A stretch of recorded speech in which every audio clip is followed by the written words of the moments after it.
बिस्मिल्लाहिर्रहमानिर्रहीम, अस्सलाम वालेकुम। Welcome to my YouTube channel law students platform. आज हमारा टॉपिक है कॉरपोरेशंस लीगल पर्सनैलिटी। इसके हम दो इम्पॉर्टेंट केस लॉज भी पढ़ेंगे और उसकी जो थ्योरीज हैं वो भी हम पढ़ेंगे। कॉरपोरेशन, पिछली वीडियो में हमने लीगल पर्सनैलिटी पढ़ा था, जिसके एग्जाम्पल्स थे वो ये थे कि फंड स्टेट भी पर्सन हो सकती है, इंस्टीट्यूशंस भी पर्सन हो सकते हैं जैसे हॉस्पिटल, स्कूल, चर्च, और इसका एक और एग्जांपल था कॉरपोरेशंस। तो इस वीडियो में हम कॉरपोरेशंस डिटेल में पढ़ेंगे। अब कॉरपोरेशन की मीनिंग क्या है? कॉरपोरेशन कॉर्पस से लिया गया है, कॉर्पस यानी बॉडी। तो कॉरपोरेशंस की मीनिंग है बॉडी ऑफ पर्संस। अब whenever any company is formed और it is incorporated, it has its separate legal personality and independent status apart from its members and company. इसमें यह कहता है कि जब भी कोई कंपनी बनाई जाती है या इनकॉर्पोरेट की जाती है, उस कंपनी के पास एक सेपरेट लीगल पर्सनैलिटी होती है उसके मेंबर्स से। यानी अगर एक कंपनी है और उसके कुछ मेंबर्स हैं, उसके जो मेंबर्स हैं वो अलग पर्सन हैं और उनकी जो कंपनी है वो एक अलग पर्सन है, या फिर 4 या 5 पार्टनर्स हैं एक कंपनी के, तो कंपनी एक अलग लीगल पर्सन है, अलग लीगल पर्सनैलिटी है, और जो वो पार्टनर्स हैं वो एक अलग पर्सन हैं।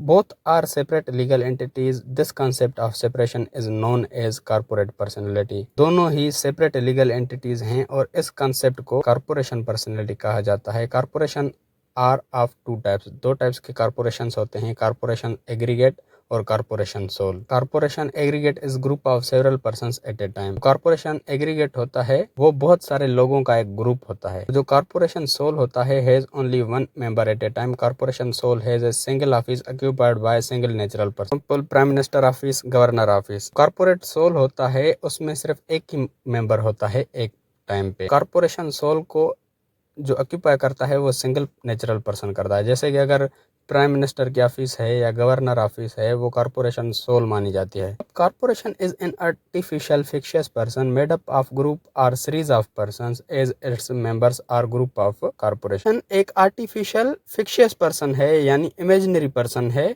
जो कि बहुत सारे लोगों का एक ग्रुप है, उसको कॉरपोरेशन कहा जाता है। यानी ग्रुप ऑफ पीपल मिलके एक कॉरपोरेशन बनाते हैं। जो कॉरपोरेशन है वो एक इमेजिनरी पर्सन है, उसको एक ख्याली पर्सन बनाया जाता है for the purpose of law. बहुत सारी कॉरपोरेशंस मिलके भी कॉरपोरेशन बनाती हैं। जैसे मैंने शुरू में आपको बताया कि जो मेंबर्स हैं 8 या 10 मेंबर्स मिलके कॉरपोरेशन बन गई। इसी तरह 4-5 अगर कॉरपोरेशंस हैं वो मिलके भी एक कॉरपोरेशन बन सकती है। सिर्फ मेंबर्स ही कॉरपोरेशन नहीं बना सकते, कॉरपोरेशंस मिलके भी एक कॉरपोरेशन बना सकते हैं। तो corporation can own property and has rights and duties. It does not die the way natural person. Law provides special procedure for the winding up of corporation. जो कॉरपोरेशन है उसके राइट्स एंड ड्यूटीज होते हैं, जैसे हमने पिछले video में भी पढ़ा था, और वो कॉन्ट्रैक्ट में इंटर हो सकते हैं, उस पे सू किया जा सकता है। वो कॉरपोरेशन खुद किसी और पे सू कर सकती है। कॉरपोरेशन इस तरह नहीं मरती जैसे कि एक नेचुरल पर्सन मरता है। कॉरपोरेशन बंद करने का एक स्पेशल प्रोसीजर है जो कि लॉ प्रोवाइड करता है। अगर कोई भी कॉरपोरेशन है, कोई भी कंपनी है, अगर लॉस में गई है और उसको बंद करना है तो लॉ एक स्पेशल प्रोसीजर प्रोवाइड करता है, उस तरह उसको खत्म किया जा सकता है। The distinction between a corporation and its members is fundamental. A corporation can enter into a contract with its members as it has distinct personality from its members. Corporation और उसके मेंबर्स के बीच में जो डिस्टिंक्शन है वो fundamental है, यानी ये फर्क बुनियादी है। और जो कॉरपोरेशन है वो अपने ही मेंबर्स के साथ कॉन्ट्रैक्ट में एंटर हो सकती है और अपने ही मेंबर्स पे केस भी कर सकती है, क्योंकि जो कॉरपोरेशन है वो एक सेपरेट पर्सनैलिटी है अपने मेंबर्स से। The property of corporation is not considered to be the property of share holders, both are different entities. Corporation की प्रॉपर्टी है जो कॉरपोरेशन ने विथ होल्ड की है या खरीदी है, उसको ऐसे नहीं माना जाएगा कि इसके मेंबर्स की ये प्रॉपर्टी है, वो कॉरपोरेशन की ही प्रॉपर्टी है। और जो उसके शेयर होल्डर्स की पर्सनल प्रॉपर्टी है वो भी ऐसा नहीं माना जाएगा कि वो प्रॉपर्टी कॉरपोरेशन की है, क्योंकि ये दोनों अलग अलग एंटिटीज हैं। भले ही अगर किसी कंपनी का मालिक है तो उसकी जो पर्सनल प्रॉपर्टी है कंपनी से हटके वो उसकी है, वो कॉरपोरेशन की नहीं मानी जाएगी। लेकिन जो प्रॉपर्टी या जो पैसे उसने कंपनी में इन्वेस्ट किए हैं वो कंपनी के माने जाएंगे। जैसे कि अगर उसने क्रेडिट दिया है कंपनी को या शेयर्स दिए हैं। अब कॉरपोरेशन को समझने के लिए इसका बहुत ही लैंडमार्क केस है सेलोमन वर्सेस सेलोमन एंड कंपनी लिमिटेड। जो सेलोमन था उसका एक लेदर शूज मैन्युफैक्चरर का बिजनेस था, यानी वो लेदर के शूज को मैन्युफैक्चर करता था। फिर उसने क्या किया, he formed a company consisting of himself, wife, daughters and 4 sons as share holders.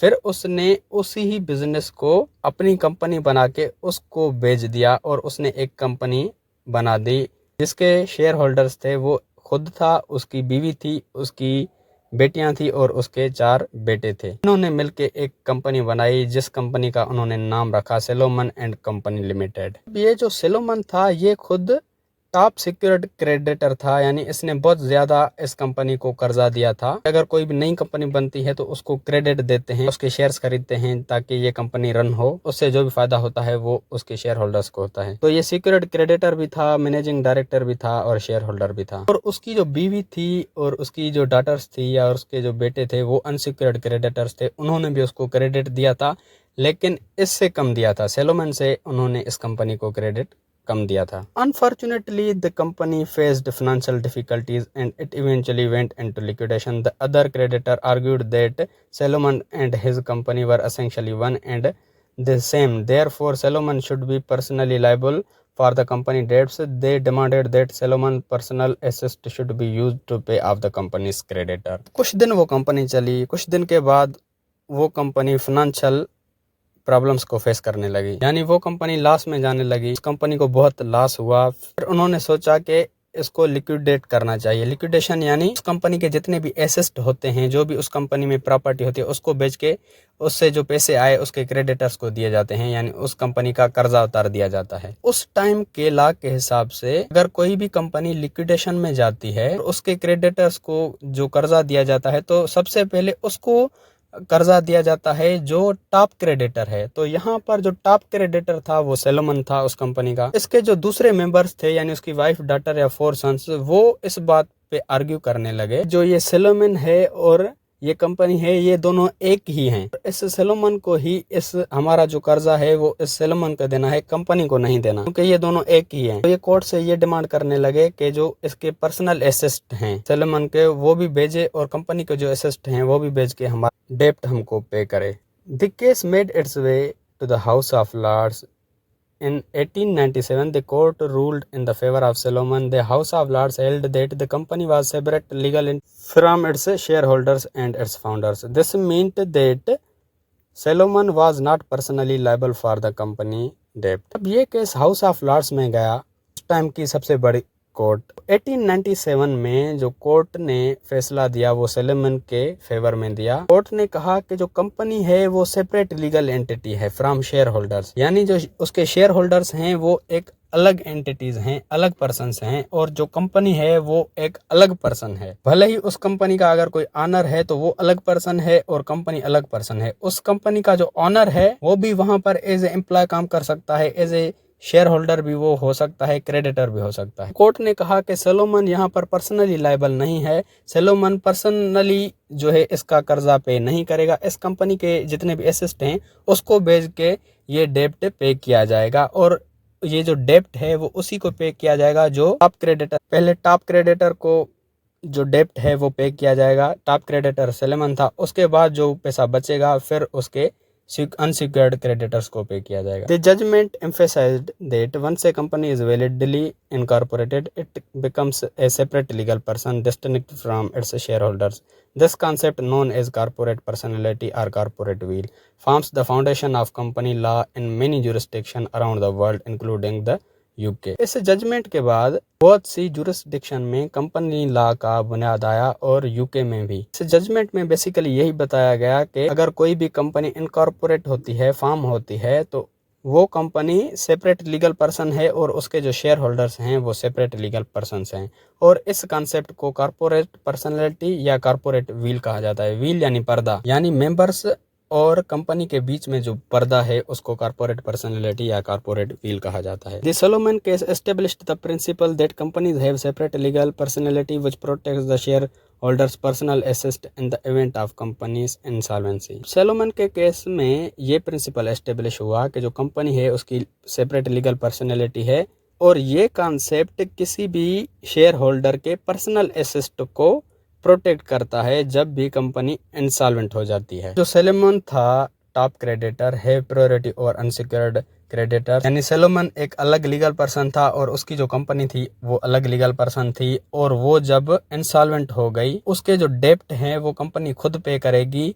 Salomon खुद अपने पर्सनल एसेट बेच के वो डेप्ट पे नहीं करेगा। और सैलोमन वहां पर टॉप क्रेडिटर भी था, तो उस वक्त के लॉ के मुताबिक जो टॉप क्रेडिटर था सबसे पहले उसको ही डेप्ट पे किया जाएगा कंपनी के एसेट बेच के। उसके बाद जो अनसिक्योर्ड क्रेडिटर्स थे बाद में जो बचेगा उनको पे किया जाएगा। लेकिन सैलोमन खुद जो है अपने पर्सनल एसेट बेच के उनको पे नहीं करेगा। दूसरा केस है Lee versus Lee's air farming limited. Lee versus Lee air farming limited is significant case that dealt with the concept of corporate legal personality in New Zealand. The case involved Mr. Lee, who was the sole director and shareholder of the lease air farming limited. ये जो case है ये भी corporate legal personality से deal करता है, जो कि न्यूजीलैंड का केस था। इसमें जो मिस्टर ली है वो सोल डायरेक्टर होता है, एक अकेला डायरेक्टर होता है और शेयर होल्डर होता है lease air farming limited company का। इसकी जो टोटल शेयर कैपेसिटी है वो 3000 होती है। उनमें से 2999 जो शेयर्स हैं वो ली के खुद के होते हैं। During a flight mister Lee died in accident while piloting the company's aircraft. His widow miss Lee claims for compensation under workers compensation act that her husband was an employee of the company. The company, however, argued that Mr. Lee was a shareholder and director and not an employee. Mr. Lee जो है वो company का director भी था और वो as a employ भी वहाँ काम करता था। एज ए एम्प्लॉय वो उस जहाज़ का पायलट था, और जब वो उस एयरक्राफ्ट में जा रहा था तो एयरक्राफ्ट क्रैश होने की वजह से उसकी मौत हो गई। उसकी बीवी मिस ली ने क्लेम किया वर्कर्स कंपनसेशन एक्ट के तहत कि मेरा हस्बैंड जो है एम्प्लॉय था कंपनी का और इस एम्प्लॉय को कंपनसेशन दिया जाए। वर्कर्स कंपनसेशन एक्ट के मुताबिक जो एम्प्लॉय है वो कंपनसेशन ले सकता है, लेकिन ओनर कंपनसेशन नहीं ले सकता। कंपनी ने ये आर्ग्यू किया कि जो ली था वो इस कंपनी का ओनर था, एम्प्लॉय नहीं था, इसलिए ओनर को कंपनसेशन नहीं मिलेगा। The court recognised that company can employ its own members as employees and concluded that Mr. Lee, despite being shareholder and director, was also an employee of Lee's Air Farming Limited. Therefore, Miss Lee was entitled to Workers' Compensation Act for her husband's death. Court ने ये recognise किया जो company है वो अपने ही members को as a employ higher कर सकती है, और ये कंक्लूजन निकली कि जो मिस्टर ली था वो इस कंपनी का शेयर होल्डर भी था, डायरेक्टर भी था, और वो एज ए एम्प्लॉय भी वहाँ काम कर सकता था, और वो एज ए एम्प्लॉय वहाँ काम कर रहा था। उसकी जो डेथ हुई है वो वहाँ एज ए एम्प्लॉय हुई है। तो इसकी जो बीवी है और इसके जो 4 छोटे बच्चे हैं इसको कंपनी ही कंपनसेशन पे करेगी। This case affirmed the principle that company can employ its shareholders and directors and enter into contract with them, highlighting the separate legal personality of the company. It established that individual can have a multiple roles within a company, including that of an employee, even if they are also shareholders and directors. इससे ये principal establish हुआ कि जो company है वो अपने ही share holders और directors employ रख सकती है और उनके साथ कॉन्ट्रैक्ट में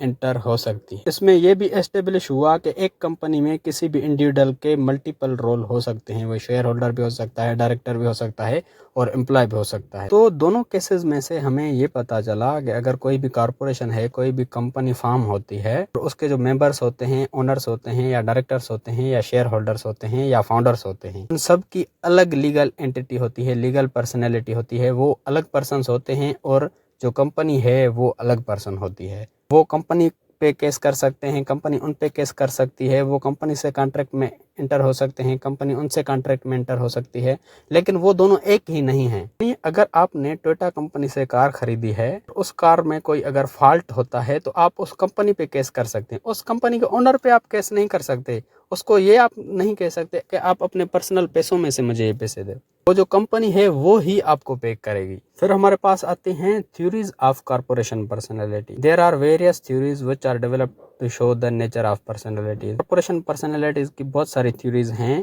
जिसको पर्सनैलिटी की नेचर कैसी है उसको शो करने के लिए डेवलप किया गया है। तो 5 टाइप्स की थ्योरीज हैं: fiction theory, realist theory, bracket theory, purpose theory, concession theory. और फिक्शन थ्योरी के जो सपोर्टर्स हैं वो सेलमेंट, हॉलैंड, सेवेग्नी, कोक, ब्लैकस्टोन एंड डेसे। इसी तरह जितनी भी थ्योरीज हैं उनके जो सपोर्टर्स हैं वो उसके आगे लिखे हुए हैं। तो इन सबको एक एक करके पढ़ते हैं। अब सबसे पहले है फिक्शन थ्योरी। पीछे हम जो दो केस लॉज पढ़ के आए, Salomon versus Salomon and company और Lee versus Lee air farming limited company, वो दोनों इस फिक्शन थ्योरी के एग्जांपल्स हैं। According to this theory, corporations do not possess any real personality or any real existence.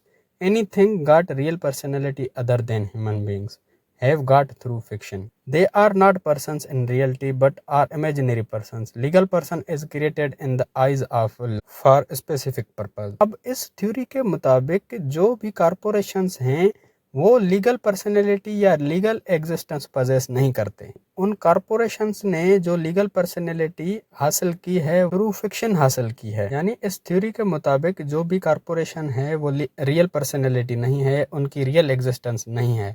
इंसानों के अलावा उन कॉरपोरेशंस ने जो रियल पर्सनैलिटी गेन की है वो फिक्शन के थ्रू गेन की है। वो रियलिटी में पर्सन्स नहीं हैं लेकिन इमेजिनरी पर्सन्स उनको माना जाता है। Legal person is created in the I of law for specific purpose. Specific purpose के लिए उनको लॉ के मुताबिक लीगल पर्सन माना जाता है। Salmond and Holland are the supporters of this theory. Salmond Holland जो मैंने ऊपर जो भी बताए ज्यूरिस्ट, वो सारे इसके सपोर्टर हैं। यानी फिक्शन थ्योरी ये कहती है कि जो भी कॉरपोरेशंस हैं, जो भी कंपनीज हैं, वो रियल पर्सन्स नहीं हैं लेकिन वो इमेजिनरी पर्सन्स हैं। उन्होंने जो ये पर्सनैलिटी हासिल की है वो थ्रू फिक्शन हासिल की है इंसानों के अलावा। यानी जो इंसान हैं वो रियल लीगल पर्सन्स हैं, वो फिक्शन के थ्रू लीगल पर्सनैलिटी हासिल नहीं करते, लेकिन जो कॉरपोरेशंस हैं वो फिक्शन के थ्रू रियल पर्सनैलिटी हासिल करते हैं। जो कॉरपोरेशंस हैं इस थ्योरी के मुताबिक वो इमेजिनरी पर्सन्स हैं, रियल पर्सन नहीं है।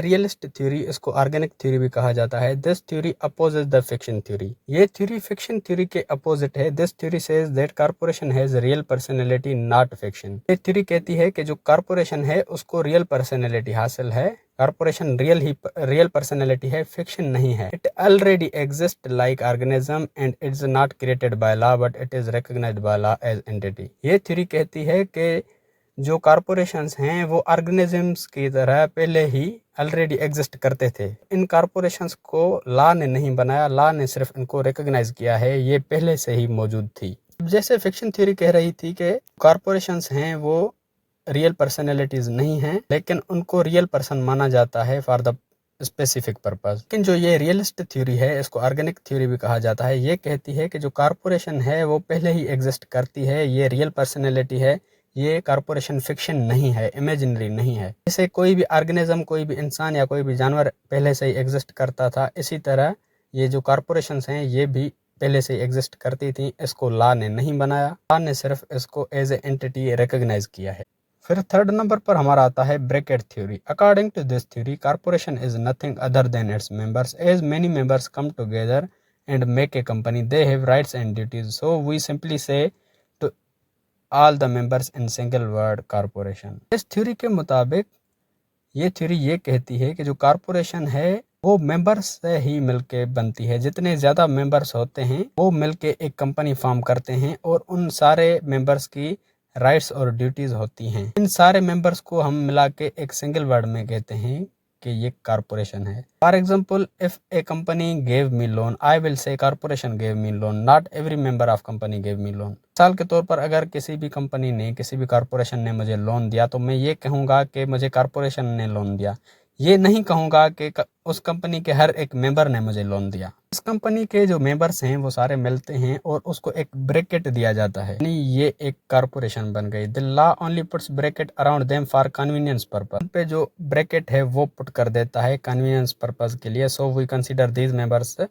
And the corporation as one unit, कि हम उसके मेंबर्स और उसकी कॉरपोरेशन को एक ही यूनिट समझें। ये ब्रैकेट थ्योरी ये कहती है कि जो ये सारे मेंबर्स हैं और ये जो कंपनी है ये एक ही यूनिट है। जैसे हमने फिक्शन थ्योरी में पढ़ा था कि कंपनी एक अलग लीगल एंटिटी है, अलग पर्सन है और जो उसके मेंबर्स हैं वो अलग पर्सन है, लेकिन ब्रैकेट थ्योरी ये कहती है कि कॉरपोरेशन है और जो मेंबर्स हैं ये एक ही ब्रैकेट में बंद हैं और ये एक ही यूनिट है। इसकी क्रिटिसिज्म की बात की जाए तो in the practical world we find that personality of the corporation is separate from its members and agent. Practical world में ये ब्रैकेट थ्योरी अप्लाई नहीं होती, क्योंकि जैसे हमने सेलोमन वर्सेस सेलोमन के केस में पढ़ा था या ली वर्सेस ली एंड कंपनी के केस में पढ़ा था, तो उसमें कंपनी और उसके जो ओनर्स हैं या उसके जो मेंबर्स हैं वो अलग पर्सन्स हैं, और उसके जो ओनर है अगर कंपनी लॉस में जाती है तो उसका ओनर पे नहीं करेगा, वो कंपनी पे करेगी। थ्योरी कहती है कि जो कंपनी है और जो मेंबर्स हैं वो एक ही पर्सन है। फिर आती है सिंबलिस्ट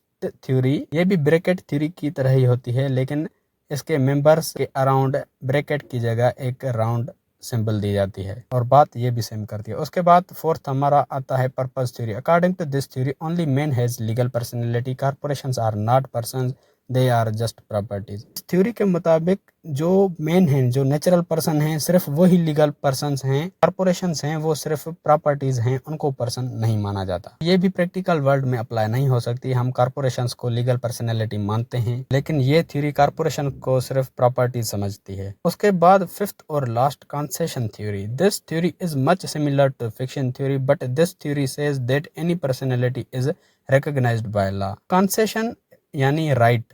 कंसेशन थ्योरी क्या कहती है? ये थ्योरी फिक्शन थ्योरी के बिल्कुल ही सिमिलर है, लेकिन ये थ्योरी ये कहती है जो भी पर्सनैलिटी है उसको लॉ रिकॉग्नाइज करता है। अगर कोई भी कॉर्पोरेशन है, कोई भी कंपनी है, उसको जब हम लीगल पर्सन मानते हैं तो उसको ये राइट स्टेट देती है या लॉ देता है। Personality gets its right and validity through law, and it is recognized by law. State only state has power to give the concession right to any personality to act as person.